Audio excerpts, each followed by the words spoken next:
First off, TJ, all this crap about rights is wrong. I really hate it when anarchists say things like, I have a right to this, or society should be based on consent. I have no idea. I don't know what the rights are. You don't know what the rights are. We exist in a physical world and we can move in 3 dimensions and through time. As for rights, I have no idea what people are talking about. Do they mean words written on a piece of paper? The Constitution? Are those the rights? Okay. Rights are a non-concept, and when people say they have rights, they typically mean that they won't be punished for certain actions by everyone relevant to them. That is, you have a right to breathe because nobody will attack you for breathing. That's how I think about it. But the idea of rights as something platonic, as something that actually exists physically somehow, is a very dangerous concept because it leads to people thinking in very binary ways, as opposed to, what are the consequences of this action, which is the correct way to think. They'll go, do I have the right to do this? As if a right is anything other than a description of how other people will react to you doing something. Right? And so in its truest sense, all a definition of rights do is convert what should be a cost-benefit analysis of your actions, right, like living life, it turns this calculation and figuring things out and doing things scientifically into a ham-handed binary view of the world. What does that have to do with what you said? Well, the first sentence in your description here, if your position as an anarchist is that people can only be ruled through consent, then there exists no means whereby those who don't consent to governance can be subjected to even the most valid and necessary of laws. That line is true, but it's very annoying. I do believe people can only be governed through consent, not as a matter of it being right in some Platonic sense, but that merely out of the interaction of individuals unfettered by archons of the mind, people cannot be governed without their consent in the purest practical sense. When someone tries to govern people without their consent, you get guerrilla wars. And so government today is based on consent. And so people consent to being pushed around by people who call themselves government because they cannot conceive of any other method and view government as legitimate.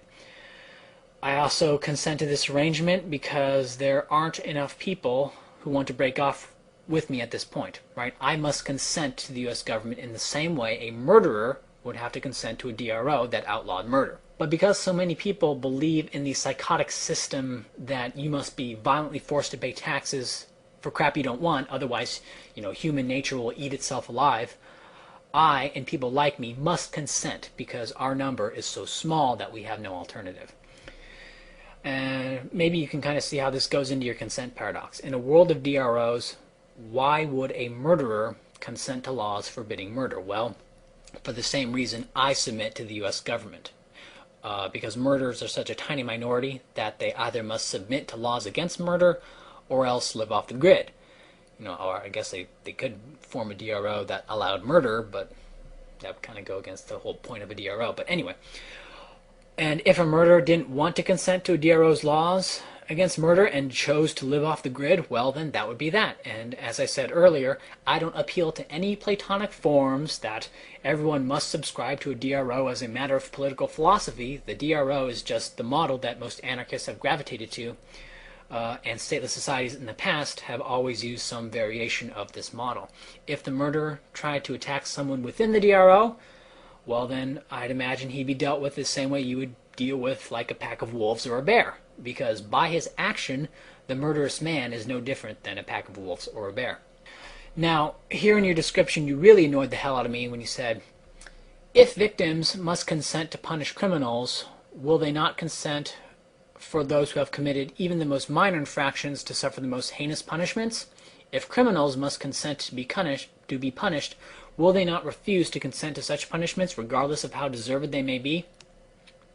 Okay, and TJ, all people can do is place the dots really close to each other. If you are unwilling to actually pick up the pencil and draw the line to connect the dots, then you're asking for something superhuman on part of the anarchists. And I beseech you, whenever you think of a problem like this, please make an attempt to solve it yourself. Have some intellectual energy and some goddamn creativity, because it's so easy to just flop into government will solve it, as easy as it is to flop into, God will solve this moral problem.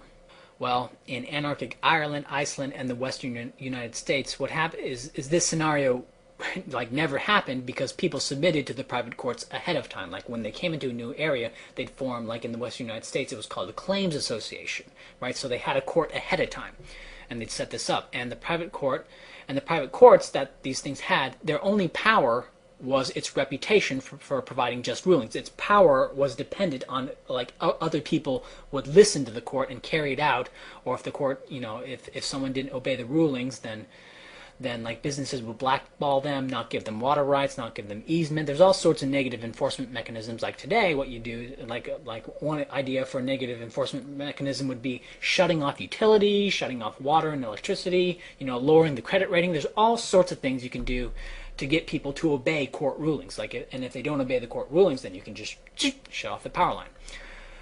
And no, it was not mob rule, okay? It's not like the courts just always went with popular opinion, because even the mob doesn't like mob rule. And if two people have a dispute and neither party was subscribed to a court ahead of time, then this scenario could play out. You could end up with the defendant choosing a court in his favor and the prosecution choosing a court in their favor. Them saying, I'm innocent, I'm guilty, and both our courts agree. And that would mean about as much as each side calling the other a poopy head. Okay? Basically, these people chose to live off the grid. They chose to live by the law of the jungles, and I don't know what to tell them. Right? Anarchy means getting your shit together because there's no mommy government. Right? It means figuring things out. Right? There's no rights. There's no government. So figure it out. That's what it is. But what if two people subscribed to different courts had a dispute? Well, then they would be able to resolve a dispute if they're subscribed to different courts to the extent that both courts were compatible or had arrangements with each other. Okay, would the courts be compatible? Well, I don't have a crystal ball, but I would bet 100 to 1 that they would be compatible for two reasons. The first reason is that courts in former anarchic societies were compatible. Right, they did have agreements with each other. There was some sort of common law that permeated all legal companies. In Ireland, it was called the Tuath. In Iceland, it was called the chieftaincy. In the West, it was called the claims association. So, or like in mining camps, they'd have mining law. So they were compatible in the past. Different mining companies had different mining laws, and they all made arrangements with each other. And so and a lot of people will say, well, how can this happen? Well, the second reason, industry standardization is the norm. Okay, why are credit cards all the same size? Why are shoe sizes universal? I know Nike's kind of weird, but why are shoe sizes generally universal? Why were the rail gauges and time zones standardized? Note, the rail gauges and time zones were standardized by the rail companies, not by government. Why can you withdraw funds from any bank at any ATM? Okay. Industry standardization is the norm because it's in the best interest of all these companies to standardize, right? And why can you buy both Coke and Pepsi at just about any supermarket? And the consent paradox. Well, the consent paradox is a complete non-issue once you understand that all government and all legal and policing order is provided through consent, even the one today. Now, how did people come to consent to states in the first place, you may ask? I mean, that's a very fair question, and that's one that I didn't figure out for a very long time. But I've come to this answer, and this answer is satisfactory to me. I don't know if it'll be satisfactory to you, but the answer is religion. The first states came from religion. Okay, that's the only way they could credibly force people to pay taxes. Otherwise, everyone would just go, who's this doofus? He expects me to mail him 10% of my salary? No way. But if it was widely believed that the ruler was a god or a demigod or appointed by God, or his rule was justified by Scripture or something like that, then he could abuse people and tell them it's holy. Right? That's where the first states came from. And that's why early civilization had so many religious monuments, especially when you consider how dirt poor they were. Right? It was all to prop up the illusion. And so government is a fundamentally religious institution. And it was born of religion, and the government today, the secular government we have today, is just a product of habit and inertia. When people didn't have the answers to questions, right, they asked God.